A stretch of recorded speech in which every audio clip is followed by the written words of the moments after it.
মেঘ বৃষ্টির ভালোবাসায়। শিলং, চেরাপুঞ্জি, মৌসিনরাম, মৌলিনং প্রকৃতি দুহাত ভরে উজাড় করে দিয়েছে তার অপার ভালোবাসা। ছোট্ট ছুটিতে মেঘালয় ঘুরে এসে মুগ্ধ হলেন দীপালি গঙ্গোপাধ্যায়।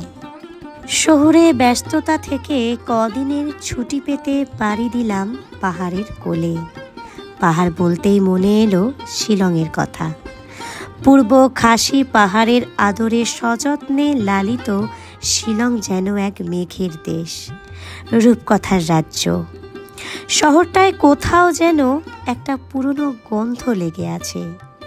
কলকাতা থেকে গুয়াহাটি পৌঁছে শুরু হলো রোড ট্রিপ।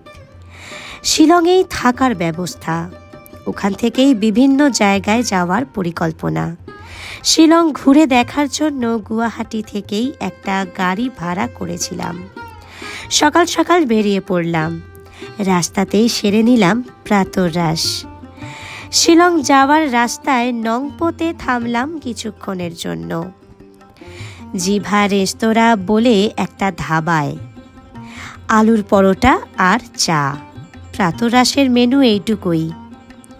ছিমছাম খাবার হলেও আমরা এতটাই ক্ষুধার্ত ছিলাম যে তা অমৃত সম মনে হলো।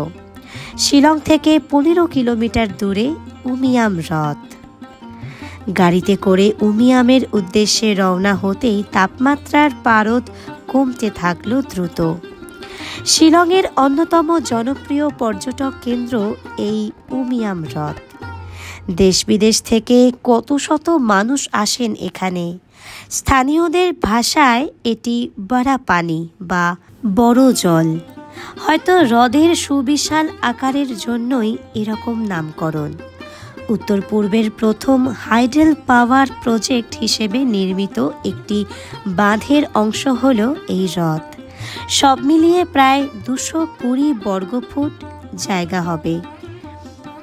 পর্যটকদের কাছে আকর্ষণের কেন্দ্রবিন্দু তো বটেই, একই সঙ্গেই কায়াকিং, ওয়াটার সাইক্লিং, বোটিং আর স্কুটারিংয়ের জন্য প্রচুর মানুষ এখানে আসেন।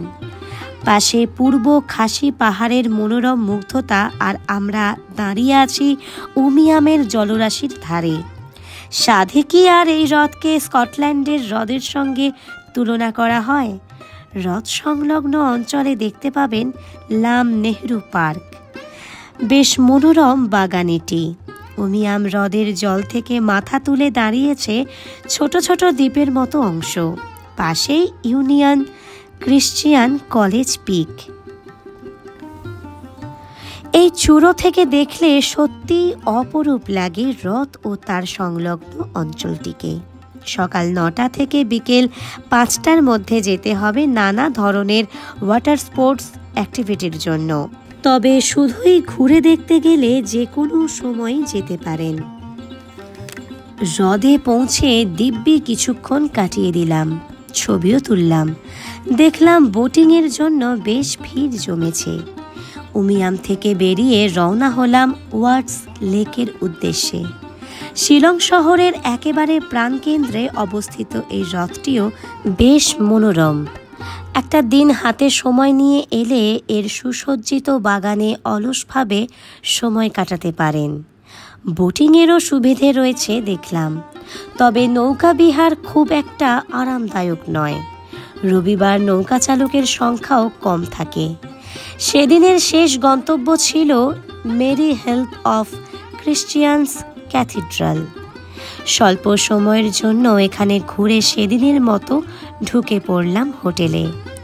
শিলংয়ে আমাদের হোটেল থেকে চেরাপুঞ্জি প্রায় 55 কিলোমিটার মতো। খাসি পাহাড়ের দক্ষিণ ঢালের দিকে প্রায় 1484 মিটার উচ্চতায় অবস্থিত চেরাপুঞ্জি। এখান থেকে বাংলাদেশের সমতল ভূমি দৃশ্যমান। পুরো দেশে এটাই মনে হয় একমাত্র জায়গা যেখানে সারা বছর একই ঋতু বিরাজ করে, সেটি হলো বর্ষাকাল। হয়তো সময় ভেদে বৃষ্টির পরিমাণে তারতম্য হয়, কিন্তু বৃষ্টি নেই এমন সময় খুঁজে পাওয়া অসম্ভব। আমরাও চেরাপুঞ্জি পৌঁছলাম যখন তখন আকাশ ভাঙা বৃষ্টি। কিন্তু আবহাওয়া মোটের উপর মনোরমই ছিল। শিলং থেকে চেরাপুঞ্জি যাওয়ার রাস্তায় জনসংখ্যা বড্ড কম। রাস্তায় কোনো যানজট নেই। রাস্তায় চোখে পড়ল একটি ছোট্ট রেস্তোরাঁ। খাসি মহিলারাই চালান। গরম গরম নুডলস আর মোমো অর্ডার করলাম। প্রাণটা জুড়িয়ে গেল যেন। স্থানীয় মানুষদের থেকে জানতে পারলাম যে এখানে বৃষ্টি হয় মূলত রাতে। মেঘালয় রাজ্যের প্রায় সব জায়গাতেই একটি বিশেষ বৈশিষ্ট্য বিদ্যমান। তা হলো এই রাজ্যের সমাজ ব্যবস্থা মূলত মাতৃতান্ত্রিক। খাসি আইন ও ঐতিহ্য অনুযায়ী পরিবারে মায়েরাই সব সম্পত্তি ও ছেলেমেয়ের একমাত্র দাবিদার। বিয়ের পরে পরিবারের কনিষ্ঠ মেয়ের স্বামীকে তার স্ত্রীর পরিবারের সঙ্গে থাকতে হয়। সেই সব সম্পত্তি পায়, আর সেই বৃদ্ধ বাবা মা ও অবিবাহিত ভাই বোনদের দায়িত্ব নেয়। বাকিরা সম্পত্তির কিছুটা ভাগ পেতে পারে, কিন্তু মূলত নিজেদের জীবন নিজেদেরই চালাতে হয় তাদের। সন্তানরা মায়েদের পদবি ব্যবহার করে। লাঞ্চের পরে রওনা দিলাম মৌসিনরামের উদ্দেশ্যে। ছোট্ট গ্রাম, চেরাপুঞ্জি থেকে 15 কিলোমিটার দূরে। এখানকার মৌজিমবুইন গুহা দর্শনে অসংখ্য মানুষ আসেন। গুহার পাথর শিবলিঙ্গের আকারের। গুহা দর্শন করে আমরা বেরিয়ে পড়লাম এলিফ্যান্ট ফলস দেখব বলে। শিলং শহরে মেঘালয় পর্যটনের অফিস থেকে অটো, চার্টার ট্যাক্সি ও বাস পেয়ে যাবেন। জলপ্রপাতটি আপার শিলংয়ে। গাড়ি পার্ক করিয়ে প্রায় 120 ধাপ নামলে পৌঁছানো যায় এখানে। 3 সিঁড়ির জলপ্রপাত, 3টে ছোট ছোট জলপ্রপাতের সমষ্টি। সেদিনের মতো ঘোরা শেষ করে ফেরত চললাম শিলংয়ে। পরের দিন আমাদের গন্তব্য মৌলিনং। মোটামুটি ঘন্টা 2-এর রাস্তা। পথে পড়বে ডউকি। এখানে রয়েছে স্বচ্ছ একটি নদী, ভারত বাংলাদেশ সীমান্তের কাছেই। নাম তামবিল। বড্ড মনোরম। কিছুক্ষণ এই নদীর ধারে দাঁড়িয়ে ফের চললাম মৌলিনং এর উদ্দেশ্যে। এশিয়ার সবচেয়ে পরিচ্ছন্ন গ্রাম। গ্রামের রাস্তায় ঘুরলেই বুঝতেই পারবেন পরিচ্ছন্নতা মেনে চলেন এখানকার মানুষজন। দেখলাম লিভিং রুট ব্রিজ।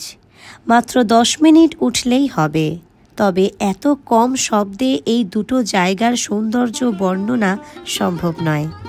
তাই অনেক অদেখা ইচ্ছেকে বুকে নিয়ে ফিরে চললাম শিলংয়ের দিকে। এবার বলি কিভাবে যাবেন। কলকাতা থেকে অ্যালায়েন্স এয়ারের ফ্লাইটে সরাসরি শিলং যান।